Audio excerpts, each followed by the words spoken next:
Hola, ¿cómo están amigos?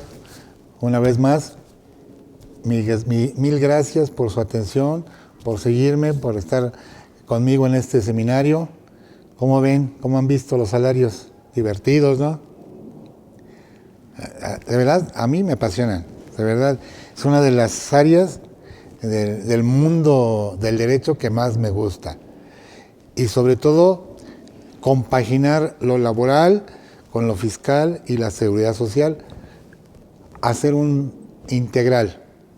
Porque pues sí, reconozco que hay muy buenos laboristas, mis respetos, hay muy buenos fiscalistas, mis respetos, hay muy buenos en seguro social, también, con todo el respeto. Pero integrar 3 materias dentro de un solo tema, eso sí es un poquito más laborioso. Y todo concatenarlo, correlacionarlo, que eso es lo que hemos venido haciendo durante este seminario. Espero que les resulte útil en sus vidas, útil en sus clientes y útil para las empresas. Recordemos que estamos en una etapa de ir consolidando lo que ya tenemos y sabemos para ir mejorando la posición de las empresas, para ir protegiendo el patrimonio de las empresas, para ir obviamente mejorando la posición de nosotros como responsables en este tipo de temas. Hoy vamos a trabajar con un tema árido, extenso también, complicado en ocasiones, que pudiera ser mal manejado, que llega a generar dolores de cabeza y sobre todo una tendencia a una revisión de la parte de la autoridad por que se ha prestado honestamente a simular, a crear de manera ficticia una figura con el afán de buscar pues una reducción en los costos fiscales, sobre todo en la parte de seguridad social. Me estoy refiriendo a todos los ingresos asimilables a salarios. Ingresos, no personas, por favor. Miren, cuando vean un contrato de asimilables, que así diga, contrato de asimilables que celebran por una parte fulano y perengano, por Dios, quemen el contrato. Y si pueden, quemen al que lo hizo. Eso no existe. Las personas son personas y hacen actos de acuerdo a la materia que los rija. En este caso, o es materia civil, o materia corporativa, o materia mercantil. No hay más, no hay más. Y las personas no se asimilan. Las personas son personas y todas son diferentes. Entonces, ¿qué es la asimilación? Es un mecanismo alterno para el pago de un impuesto. Es un procedimiento solo fiscal. No es ni laboral, ni es civil, ni es mercantil, ni es corporativo. Es solo para efectos fiscales. ¿Por qué nacieron los asimilables? Porque, ¿se acuerdan de que les platicaba del hotel llamado renta? De los famosos, las famosas habitaciones del capítulo 4, título 4, personas físicas, que tienen 9 habitaciones. Salarios asimilados, primera habitación, segunda habitación, actividades empresariales y profesionales, tercera en arrendamientos, cuarta enajenación, quinta adquisición de bienes, intereses, dividendos, premios y otros ingresos. Pues resultó que estas personas que vamos a ver hoy tienen ingresos por ciertos actos que realizan. Y la ley no les especificó un régimen de tributación específico, concreto. Y entonces dijo el legislador, pues dales un tratamiento como se los das hacia otros. Y entonces confundimos que la asimilación es de personas cuando en realidad la asimilación no existe. No hay personas que se asimilen. Son los ingresos los que se asimilan. ¿Ok? Y este tema está sobre todo muy interesado el Seguro Social. Ah, sí, le llama mucho la atención. Fíjense que al fisco también le preocupa, pero le preocupa un poco menos. ¿Por qué? Porque al final de cuentas el asimilable, sea inasimilable, o la persona física que tenga ingresos en el capítulo que los tenga, termina por pagar un impuesto. O teóricamente eso debería de ser. Pero ¿qué pasa con el seguro? El seguro cuando ve asimilables, pues nota que no hay una contribución hacia él. Y dice, ¿de veras será asimilable o será una simulación? Y entonces de manera subjetiva e incluso tendenciosa, pues andan presumiendo lo que no es. Entonces hoy veremos cómo evidenciar de veras el tratamiento de estas cantidades que en su momento ciertas personas físicas que se colocan en el supuesto o en la hipótesis se ven obligadas a tributar de esta manera.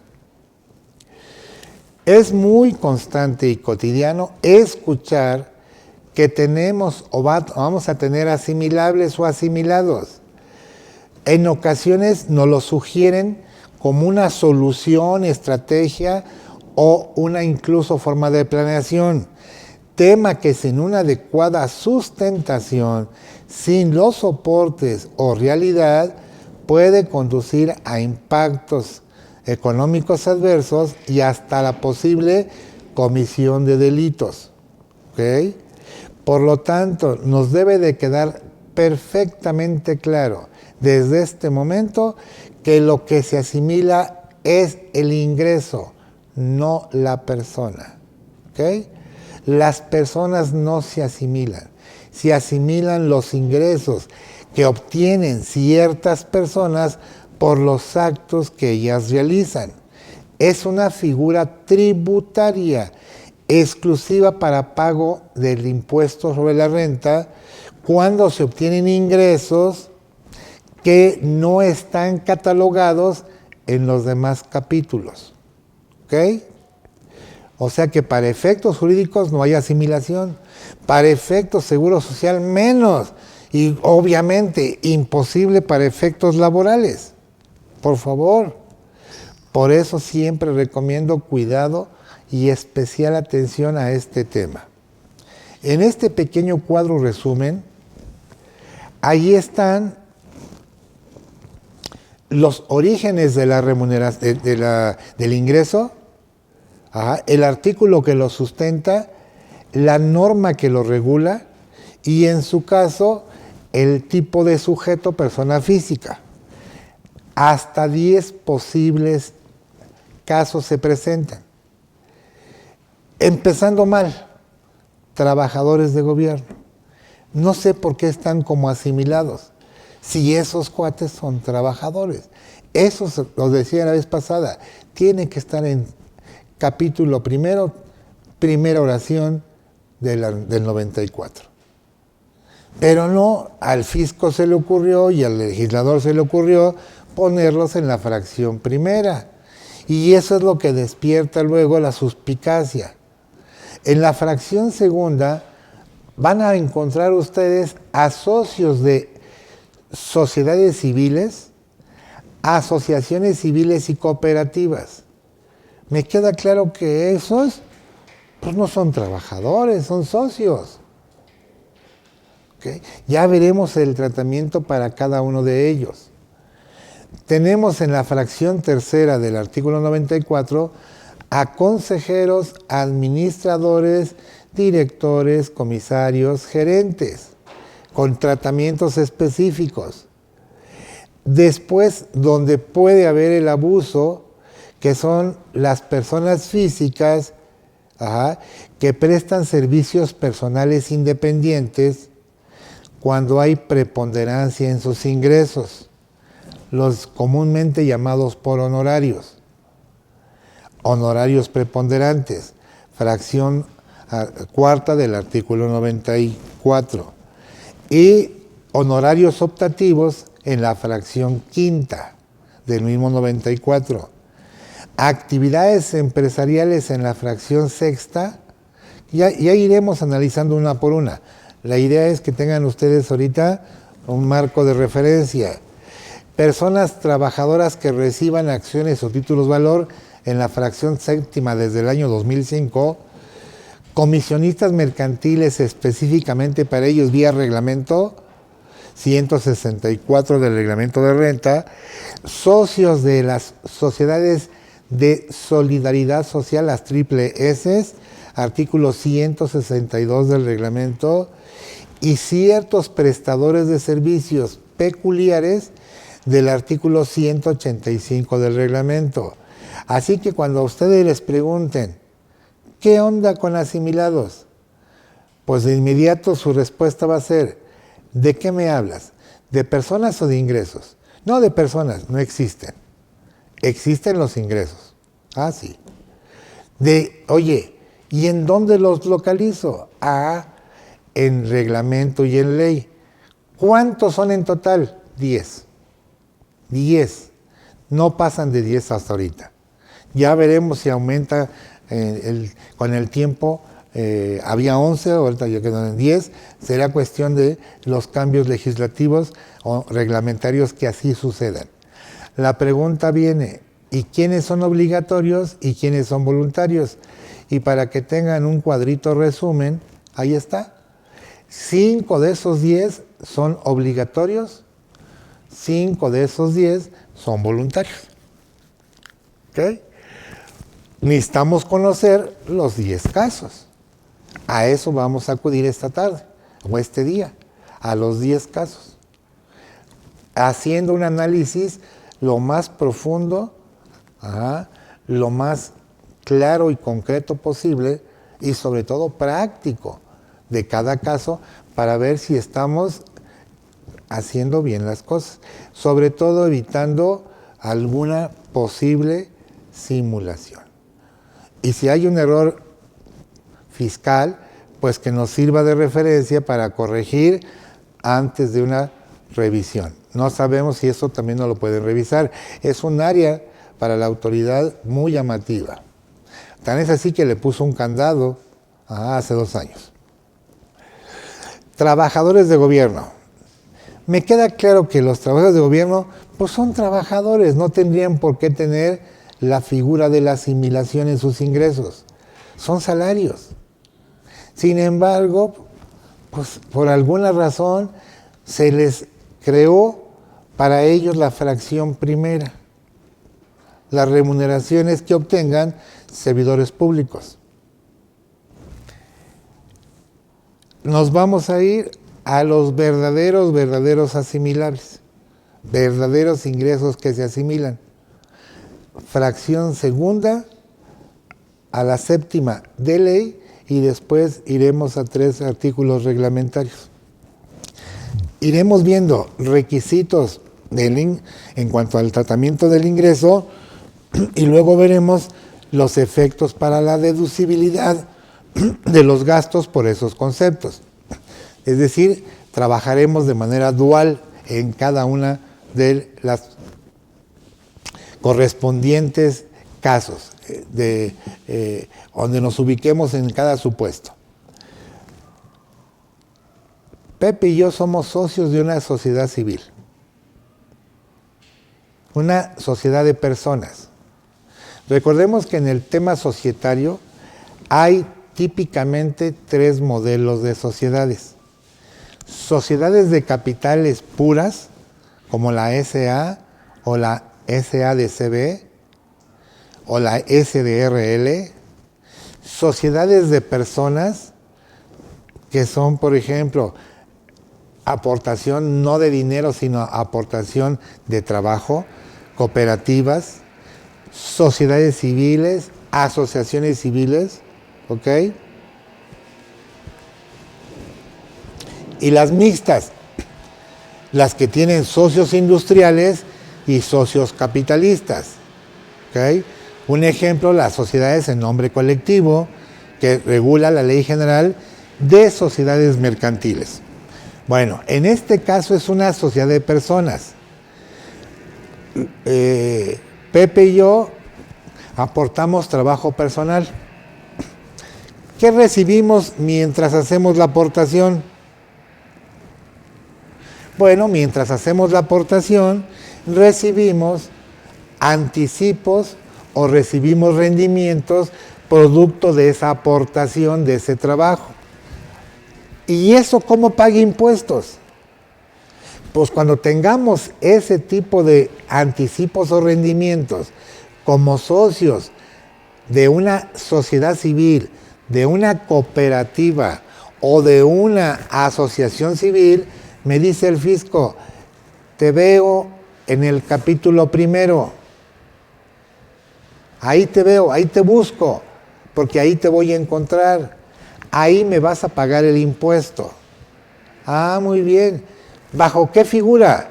Bajo ingresos que se asimilan. Oye, y dime cuál es la diferencia entonces entre un salario y un ingreso que se asimila. Mira, no deja de ser ingreso. Sí, claro, eso ya lo tengo más que claro. Oye, pues en salarios, cuando tengas ingresos por salarios, es probable que algunos conceptos tengan exentos. Sí, el aguinaldo, sí, la prima vacacional, sí, la PTU. Ah, pues entonces en salarios le vas a aplicar exentos. Oye, ¿y qué pasa en asimilados o en asimilables? No, ahí no hay exentos, Rey. Ahí nada más hay ingresos. Entonces la primera diferencia entre un salario y un ingreso que se asimila es que no hay, ¿qué cosa? Exentos. Primera diferencia. Segunda diferencia. En salarios hay un subsidio para el empleo. Lo que no existe en ingresos que se asimilan. Tienes toda la razón. Esa es la segunda diferencia. Y entonces, ¿dónde está su parecido? ¿Dónde es que son idénticos? Ah, idénticos ya viste que no lo son, pero sí son muy parecidos. ¿Y dónde son parecidos? A la hora de calcular el impuesto. Porque cualquiera de los ingresos que tenga un salario o un ingreso que se asimila, le aplicarás una tarifa. Ah, siguiendo la mecánica de cómo haces el cálculo cuando son salarios. O sea que la similitud se da en el cálculo del impuesto, ¿correcto? Eso es lo que asimilo, el cálculo del impuesto. Ah, ya le entendí. Fíjate, tantos años de hablar de eso y no sabía qué era la asimilación. Pues la asimilación, amigo mío, tiene dos diferencias muy marcadas y una similitud o un parecido en el cálculo del ISR. ¿Ok? Oye, ¿y eso que le paga la sociedad cooperativa o civil a sus socios es deducible? Sí, en el artículo 25, fracción novena de la ley de renta. Una vez que ya tengas identificado el ingreso, le aplicas la tarifa. Ya veremos un ejemplo. Y una vez que hagas el procedimiento de cálculo, pues le va a salir un impuesto, Rey. Eso se lo vas a retener y me lo vas a enterar. Y con eso doy por satisfecho que cumpliste un requisito en cuanto al ingreso. Ahora te falta cumplir el requisito en cuanto a la deducción. Pero cada caso tiene requisitos diferentes. No me lo vayas a confundir con salarios. No. Los salarios, los requisitos para deducir, ya vimos que pueden ser hasta 12. Y son para todos los salarios. Pero en asimilados tendrás que cumplir los requisitos particulares de cada fracción. Ok, ya te voy entendiendo. Las personas morales que paguen rendimientos o anticipos los podremos deducir con el artículo 25. Y dice, mira, si tú das anticipos y rendimientos a cooperativas, a sociedades o asociaciones civiles, para que sean deducibles, tienes que aplicar la fracción segunda del artículo 94. O sea que para deducir, tengo que asimilar. Así es, amigo.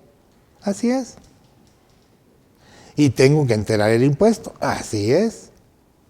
Y ya que hayas cumplido con eso, ahora sí hablamos de una deducción de anticipos. No, pues no me costó mucho trabajo. Ya entendiste entonces la fracción segunda. ¿Correcto? ¿Qué pasa con la fracción tercera? Esta se vuelve más complicada, más compleja. Miren, la ley de renta, en mi opinión, volvemos a los puntos de vista personales, no es para antagonizar, no es para conflictuarnos, pero creo yo que está mal redactado. No le puedo echar la culpa a alguien porque no sé quién lo hizo, si no diría su nombre. En realidad, los consejeros, los miembros del consejo, pues sí reciben honorarios porque prestan un servicio. Ajá. Pero los honorarios a administradores, comisarios y gerentes no se llaman honorarios, se llaman emolumentos, de acuerdo a Ley General de Sociedades Mercantiles. ¿Ok? Se llaman emolumentos. Sin embargo, la ley de renta los llama honorarios y los clasifica de una manera idéntica. A ver, resulta, utilizando a nuestro amigo Pepe, que Pepe y yo somos miembros de un consejo de negocios. En la empresa se hizo un consejo de administración, que es el que dirige la marcha del negocio, 142 y 43 de sociedades mercantiles, pero fuera de ese consejo se crearon otros consejos, un consejo de inversiones, un consejo de gestión de negocios o de expansión de negocios, un consejo de vigilancia, y se pacta que las personas que prestan ese servicio de consejeros reciban una remuneración. Ese ingreso, producto de esa remuneración, ¿cómo va a pagar el impuesto? Dice, con la fracción tercera del artículo 94. ¿Para quiénes? Honorarios a miembros de consejos de cualquier tipo, de vigilancia, consultivos, y honorarios, que yo les llamaría emolumentos, a administradores, comisarios y gerentes. Ejemplo, miembros de consejos directivos, vigilancia, consultivos y cualquiera otro.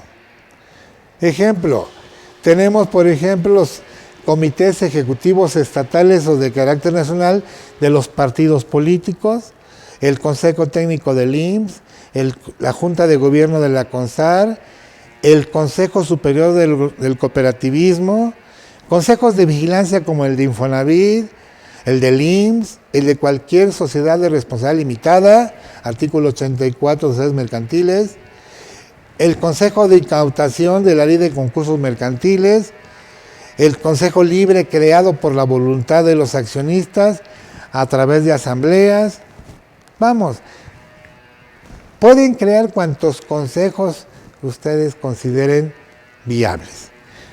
Hasta ahí suena bien, crear. Y el ingreso que reciban será tratado como ingreso que se asimila. Así es. ¿Ok? Otros administradores de sociedades civiles, de nombres colectivos, de comanditas simples, de las sociedades cooperativas, de las propias sociedades anónimas. Vamos. Comisarios, Pues lo que dice el 164 y 66 del Código de Comercio.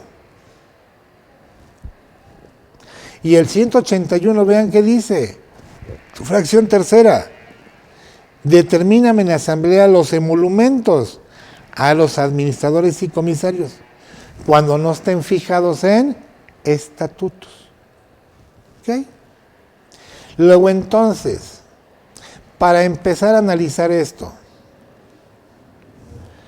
es básico desde asamblea o en estatutos que se fijen los honorarios o emolumentos que van a recibir los administradores, los comisarios o los miembros de algún consejo, para poder aplicar la asimilación de esos importes y darles un tratamiento similar a los que se les da salarios, con las diferencias.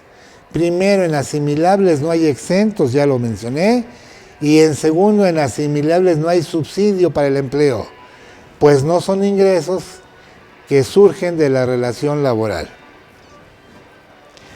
Hay una posibilidad que si el miembro de algún consejo de cualquier tipo también labora para la empresa como trabajador, es decir, presta servicios personales subordinados, se sumen los ingresos para hacer el cálculo. Ya lo veremos en unos minutos en los ejemplos. Gerentes generales. Miren, hay alguna confusión en algunas organizaciones. Para ver si es gerente o administrador, hay que ver qué tipo de sociedad está constituida. ¿Ok? Porque hay gerentes trabajadores y hay gerentes administradores. Los gerentes trabajadores están subordinados. Claro, ¿ante quién? Ante cualquiera de las figuras de dirección. ¿Quiénes son esas figuras? ¿Administrador único o consejo de administración? En sociedades anónimas 142, 143. Ese es el mandamás. Y luego llega el gerente. Pero el gerente, con todo el respeto, pues no deja de ser un subordinado que obedece las órdenes que le dicte el consejo o que le dicte el administrador. En esos casos, ese gerente es trabajador. Y lo que habría que pagarle serían salarios. ¿Correcto? Ahora, hay gerentes administradores. Ah, sí, claro. Dependiendo el tipo de sociedad. Por eso es muy importante cuando se constituye la sociedad verificar su naturaleza o esencia para establecer las directrices de la administración. ¿Ok? Entonces, a los que se refiere la ley de renta, en mi opinión, es a los gerentes administradores, no así en los gerentes trabajadores, porque esos gerentes trabajadores sí son, obviamente, afiliables al IMSS, aunque sean socios, eso no les quita el derecho. Yo me puedo dedicar libremente a lo que quiera de acuerdo al 5º de la Constitución. ¿Puedo ser socio? Sí. ¿Puedo al mismo tiempo ser trabajador? Claro. ¿Quién te lo prohíbe? Pero sí hay sus salvedades. No puedo ser administrador y simultáneamente trabajador. Porque ¿cómo entonces haría la división de la subordinación? Imagínense yo, administrador, y yo trabajador. Y como trabajador cometo una conducta impropia laboral del artículo 47, causales de terminación de la relación laboral. Entonces el administrador me va a decir, está usted despedido, pero delante de un espejo. Y yo